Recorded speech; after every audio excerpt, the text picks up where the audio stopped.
जय भवानी, जय भवानी। आज 9 ऑगस्ट क्रांती दिन। या क्रांती दिनाच्या दिवशी सुरेश भाऊ वाजगेंनी मोठे पाऊल उचलले। कोणासाठी? सर्वसामान्य नागरिकांसाठी, आदिवासींवर होणाऱ्या अन्यायासाठी, अदानी प्रकल्प हटवण्यासाठी सुरेश भाऊ आम्हाला उपोषणास बसले। सुरेश भाऊंचा कोणताही हेतू मनाशी नाही।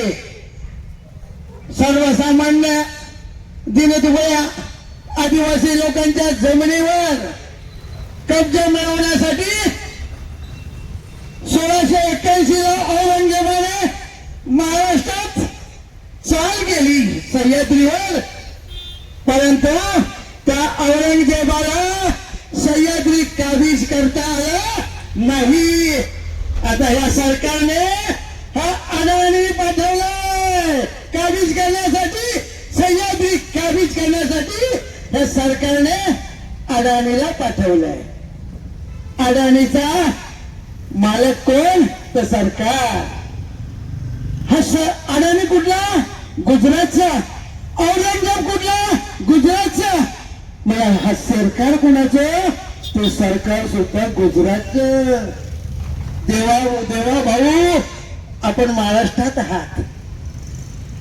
आज महाराष्ट्रात जुन्नर तालुका म्हटलं, अरे कोणाला दमा झाला असेल, तुम्हाला जर चांगला निसर्गाचा सौंदर्य शोषण घ्यायचा असेल तर सांगतात सह्याद्रीच्या दऱ्याखोऱ्याचा तुमचा दमा बरा होईल, तुमचा आजार बरा होईल। आणि त्याच सह्याद्रीच्या दऱ्याखोऱ्याला पोखरण्याचं काम हा अदानी करायला लागलाय। माझ्या आदिवासी बांधवांना कळकळीची विनंती आहे, तुमचा पक्ष बाजूला ठेवा, आता संघटित व्हा। ही वेळ वैराची आहे। ही वेळ जर तुम्ही एकत्र आला नाही तर अदानी या जुन्नर तालुक्यावर, या संपूर्ण महाराष्ट्रावर बुलडोझर अधिक मोठा विळखा कोण घालतोय? अजगर। हा अजगराचा विळखा जर या जुन्नर तालुक्यातून महाराष्ट्राला पडला तर आपल्याला श्वास घेता येणार नाही, आपला मराठवाडा होईल। फक्त आपल्याला सोयाबीनचं पीक घ्यावं लागेल आणि पावसाची वाट बघावी लागेल। आज तीच अवस्था विदर्भातील लोकांची झालेली आहे। ती आपल्या महाराष्ट्राची आणि जुन्नर तालुक्याची करायची नाही। मी आदिवासी बांधवांना कळकळीची हात जोडून विनंती करतोय, आजही विनंती करतोय, उद्याही विनंती करणार आहे, आपण सुरेश भाऊच्या पाठीशी खंबीरपणे उभे राहा। हा लढा सुरेश भाऊचा स्वार्थासाठी नाही, सुरेश भाऊला आमदार व्हायचं नाही, सुरेश भाऊला खासदार व्हायचं नाही, पण आदिवासी समाजाची चाललेली जमिनीची अदानी करत असलेली लयलूट थांबवण्यासाठी सुरेश भाऊ मैदानात उतरलेत। आतापर्यंत सुरेश भाऊचा इतिहास बघा। सुरेश भाऊ सर्वसामान्य नागरिकांना न्याय हक्कासाठी सुरेश भाऊ लढलेत। कधीही त्यांनी स्वार्थ ठेवला नाही, कधीही राजकारण केलं नाही।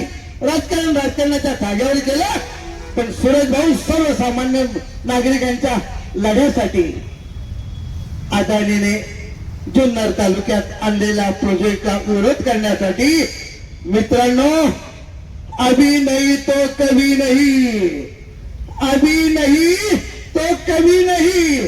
जर आता आपण विरोध केला नाही, आपल्या हातून जर हा हे प्रोजेक्ट जमिनी आपल्या आदिवासींच्या गेल्या तर जुन्नर तालुका सह्याद्री हा विकला जाईल आणि सह्याद्रीचा मालक अदानी होईल आणि उद्या तोच अदानी जुन्नर तालुक्याचा आमदार होईल।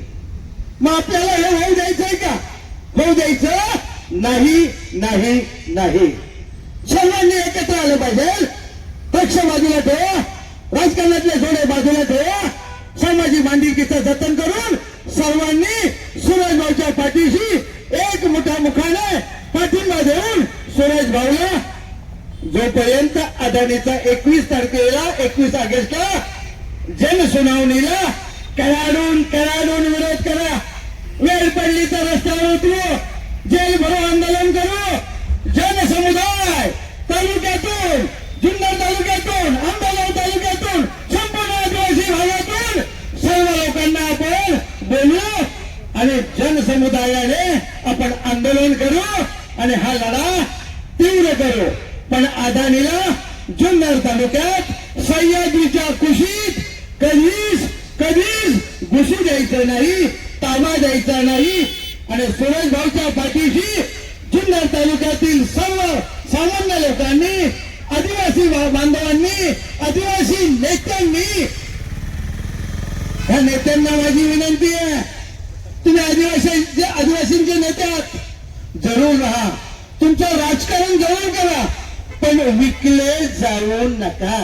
अदानीला विकले जाऊ नका. अदानीला विकत घ्या, पण विकले जाऊ नका. त्या प्रोजेक्टला कडाडून विरोध करा. ही जर वेळ आता गेली निघून ना, परत आपल्याला आपल्या सह्याद्रीचा हिरवगार दिसणार, निसर्ग प्रेमींना दिसणार पर्यटकाचं स्थळ परत आता जुन्नर तालुक्यात संपूर्ण महाराष्ट्रातून पर्यटक येतात. कोणाच्या आधारे येतात, कशाचे येतात की निसर्ग चांगला आहे, जुन्नर तालुका सुजलम सुफलम आहे, निसर्गाची देणगी आहे. हा सह्याद्रीचा कडा आपण अदानीला केव्हाही द्यायचा नाही, हे सर्वांनी मनाशी बांधा आणि सुरेश भाऊच्या पाठीशी खंबीरपणे